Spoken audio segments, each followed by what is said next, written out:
Howdy, howdy. All right. So we are working on, let me get this over here. There, that's better. How's everybody doing? Well, I hope. We are working on our next set of chords. So we're working on G major, E minor, C major, and D major.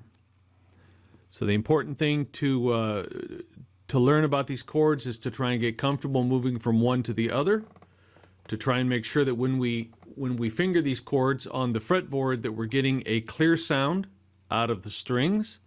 I'm going to be using a pick. If we're using a pick, by the way, let's try and remember to be gentle on those strings when we're just starting. So you want to tilt the pick a little bit so that it's brushing across the top of the strings. We're not digging into them. We're not trying to break them off the guitar. Just not trying to hit it very hard either. Just nice and soft. All right.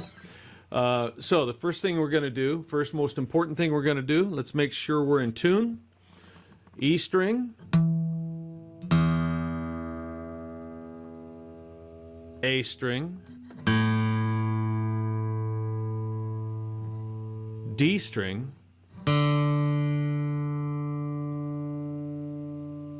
G string,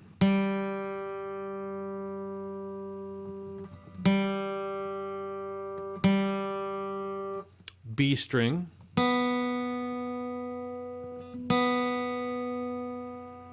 and high E string. It's a little sharp. I'm going to bring it down and come up to the note.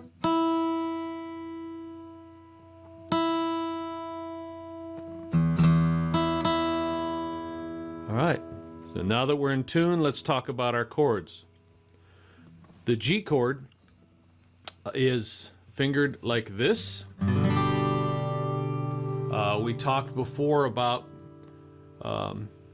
how we're making the G chord maybe a little different than the way that the diagram is telling you to make it. The diagram says that the first string is fretted at the 3rd fret, the 5th string is fretted at the 2nd fret, and the 6th string is fretted at the 3rd fret.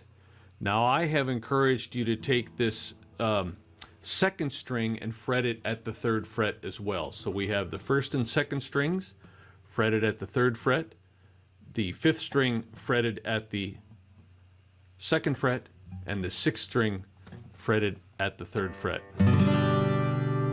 There's our G major.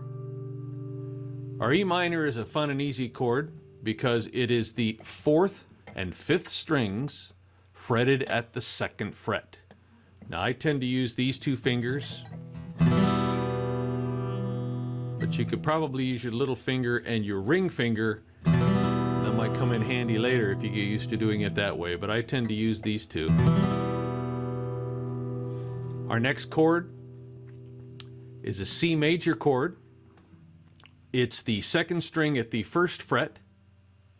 We're going to skip the 3rd string, and the 4th string gets fretted at the 2nd fret, and the 5th string fretted at the 3rd fret. Now when we're playing a C chord, we don't hit this big string at the top. We don't hit this 6th string. That's an E, and it just doesn't sound good. So we're leaving that out of there, but we're hitting the other 5 strings.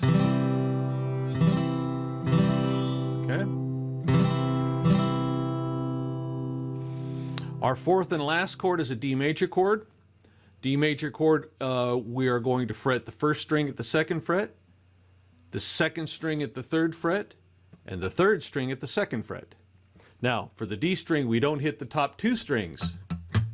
We don't hit these two low strings. We skip them, and we just hit the bottom 4. All right? So now, we're going to play along with the backing track, but I want you to concentrate on the rhythm and listen to the backing track. It's got a bass on it that you can play along with, or you can play this video and you can practice with me as I play, and I'm going to play it at a couple of different levels, all right? Let's get this started here. That's a G, E minor, C here,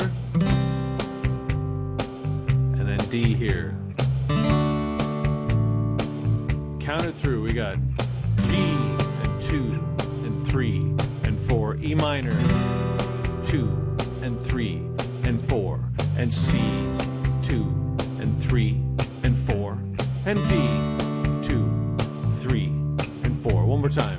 G and 2, 3 and 4, E minor, 2, 3, 4, and C, 2, 3, 4, and D, 2, 3. I'm going to step it up a little bit here now. E minor, 2, 3, and C, 2, 3, and 4, and D, 2, 3, 4, and G, 2, 3, 4, and E minor, 2, 3, 4, and C, 2, 3, 4, and D.